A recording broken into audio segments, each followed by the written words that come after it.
સૌપ્રથમ પ્રશ્ન નંબર 1 જુઓ તો પહેલા પ્રશ્નની અંદર તમને 8 માર્ક્સના ટૂંકા જવાબ લખવાના છે. એટલે તમને અંગ્રેજીમાં પ્રશ્ન આપ્યો છે. એક પ્રશ્નના 2 માર્ક્સ છે, તમારે 4 લખવાના છે 5માંથી, એટલે ટોટલ 8 માર્ક્સ મળશે. પહેલો પ્રશ્ન છે, what was the name of the pond? તળાવનું નામ શું હતું એ તમારે લખવાનું છે. આપણે પાઠ ભણી ગયા, બરાબર.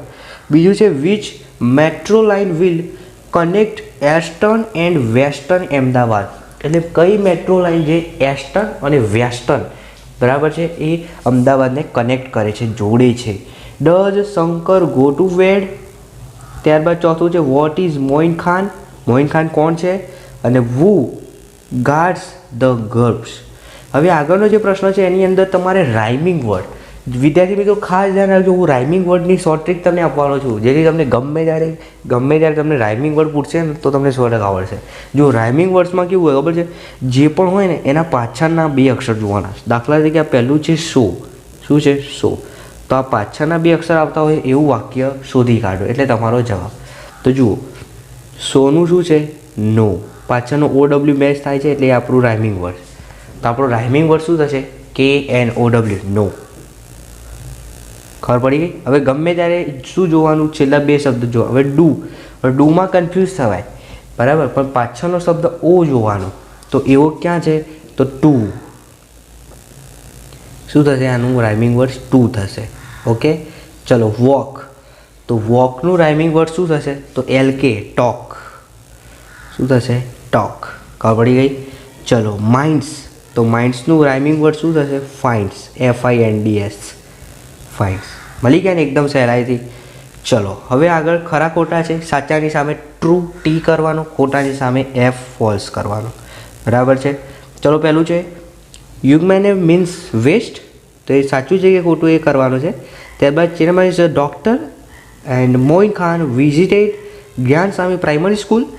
મોસિંગ stars prepare a simple trap to kill man. તો આ તમને બધા વિધાનો આવડે જ છે, બરાબર છે. ખરા ખોટા ખાલી કરવાના છે, એકદમ સહેલું છે. આગળ પ્રશ્ન નંબર 2માં શું કરવાનું છે? તો કૌંસમાં પહેલાં શબ્દોની મદદથી ખાલી જગ્યા પૂરવાની છે. 4 ખાલી જગ્યાઓ છે. પહેલું છે, leaves on a neem tree, તેમાં શું આવશે? કુકુ, કુકુ આવશે. બીજું, the dash cut the hair, તો બાર્બર, બાલ કોણ કાપે? બાર્બર, તો બીજામાં બાર્બર. ત્રીજું, dash ants do not outstanding, તો worker ants do not out searching for food.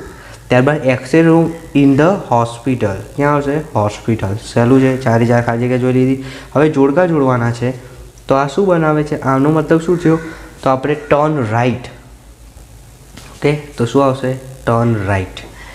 તો પહેલામાં શું આવે? ડી, બરાબર. હું સાઈડમાં લખું છું. પહેલામાં શું આવશે?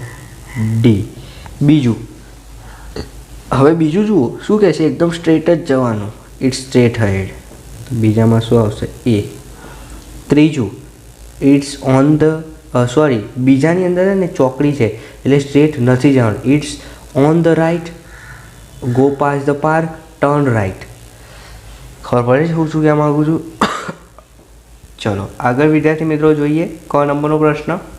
સાચા સ્પેલિંગની સામે ગોળ રાઉન્ડ કરવાનું છે, બરાબર છે. તો એનિમલનો સાચો સ્પેલિંગ આવી રહ્યો, સોરી ફોર દેટ. એનિમલનો સાચો જે છે આ રીતે થશે. ત્યારબાદ જંક્શનનું સાચો સ્પેલિંગ આવી રહ્યો અને વીપનનો સાચો સ્પેલિંગ જે છે એ આવી રહ્યો. ત્યારબાદ ક્વાર્ટર, ક્વાર્ટરનો સાચો સ્પેલિંગ આવી રહ્યો, ક્વાર્ટર. હવે વિદ્યાર્થી મિત્રો તમને માહિતી આપી છે, એના આધારે નીચેના કોઈ પણ 3 પ્રશ્નોના જવાબ આપવાના છે. 4માંથી કોઈ પણ 3. એક પ્રશ્નના 2 માર્ક્સ છે. ચલો, vote is the life span of the asiatic line? તો એશિયાટિક લાઇન જે છે કેવી રીતે લાઈફ પોતાની સ્પેન કરે છે, કેટલા સમય સુધી? તો લખો 16 to 80 years. શું લખવાનું? 60 to 80 years. ચલો બીજું, typical diet of the asiatic lion is. હવે એનું ડાયટ શું છે? ખોરાકમાં એ શું લે છે? તો તમે જુઓ તો તમને અહીંયા ઓપ્શનમાં આપ્યું છે, એના આધારે તમે પૂરી શકો. વિલ ડિયર, તો ઓપ્શન સી આવશે, વિલ ડિયર. ત્રીજું છે, what is 70 centimetre to 105 centimetre? તો એ શું છે? તો લખવાનું લેન્થ. શું છે? એની લંબાઈ છે. Who is longer, male lion or female lion? તો લોંગર શું છે? તો તમે અહીંયા જો મીટરમાં આપ્યું છે, તો આના પરથી આપણને ખબર પડે મેલ લાયન જે છે લોંગર છે, તો આન્સર શું આવશે? મેલ. ખબર પડી કે ને? એકદમ ઇઝી છે ને, એક પ્રશ્નના 2 માર્ક્સ છે, કેટલું ઇઝી કહેવાય. ચલો બીજો પ્રશ્ન જોઈએ. સ્વપ્નિલ, તો ડઝ યોર ડ્રામા લીવ? તો when does your drama live? She lives in Himmatnagar. તો પહેલામાં શું આવે? વેન. ચલો બીજું, Swapnil dash takes care of her? તો શું આવશે? વેર. વેર એટલે તેઓ આપણી કાળજી રાખે છે. મારી મમ્મી. By the way, do you watch TV? Yes. Jay શું કહે છે? વુ. બરાબર છે. અહીંયા ટાઈમ છે માટે અહીંયા આવશે વેન. કેટલા વાગે? તો at 8 PM every day. Clear? ચલો હવે આગળનો જે પ્રશ્ન છે એની અંદર તમારે પ્રશ્નો પૂછવાના છે ગમે તે 2. તો Sachin plays cricket at Wankhede stadium. તો તમારે વુથી પ્રશ્ન પૂછવા, એટલે સચિનની જગ્યાએ શું લખવાનું? વુ.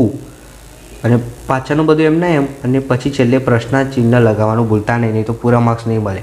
ક્વેશ્ચન માર્ક લગાવવાનો છે. બરાબર છે. ચલો બીજું, Sachin plays cricket at Wankhede stadium. તો વોટ. હવે વોટ માટે આપણે શું કરીશું? Sachin play vote.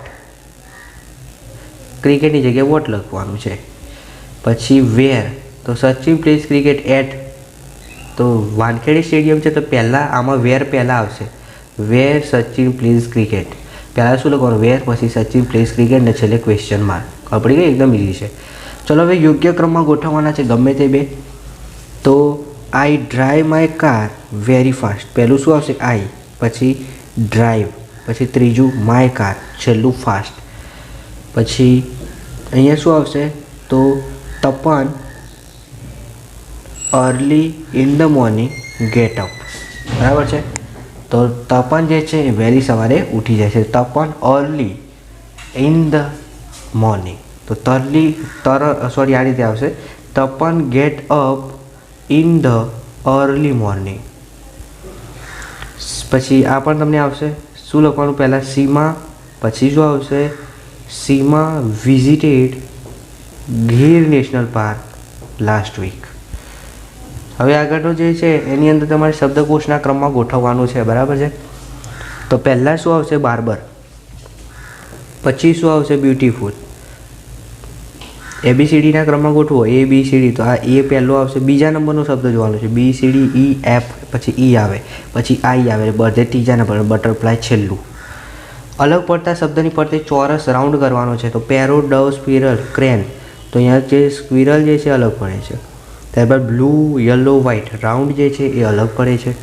પ્રશ્ન નંબર 4માં તમને આ ચિત્ર આપ્યું છે એના આધારે વાક્યો લખવાના છે. એના 3 માર્ક્સ છે. એકદમ સિમ્પલ છે. હવે તમને જાહેરાત આપી છે નીચેના પ્રશ્નોના જવાબ આપો. ગમે તે 4 પ્રશ્નોના જવાબ આપવાના. એક પ્રશ્નના 2 માર્ક્સ છે. મજા આવી જાય વિદ્યાર્થી મિત્રો. તો ફૂલ રોકડા માર્ક્સ મળે તમને. When was the this shop પેકડ. તો પેક ક્યારે કર્યું હતું? તો લખવાનું જૂન 2013. પછી what is the weight of soap? વજન કેટલું છે? તો શું લખવાનું? 100 ગ્રામ. ચલો આગળનો પ્રશ્ન છે, how much money will you pay to buy this soap? તો તમારે કેટલા રૂપિયા આપવા પડે? તો શું લખવાનું? 12.75 રૂપીસ. પછી છે, where is the Rossari industrial located? એટલે ક્યાં આવેલું છે? તો સ્થળમાં તમારે લખવાનું સુંદરપુર, ગુજરાત. ક્લિયર?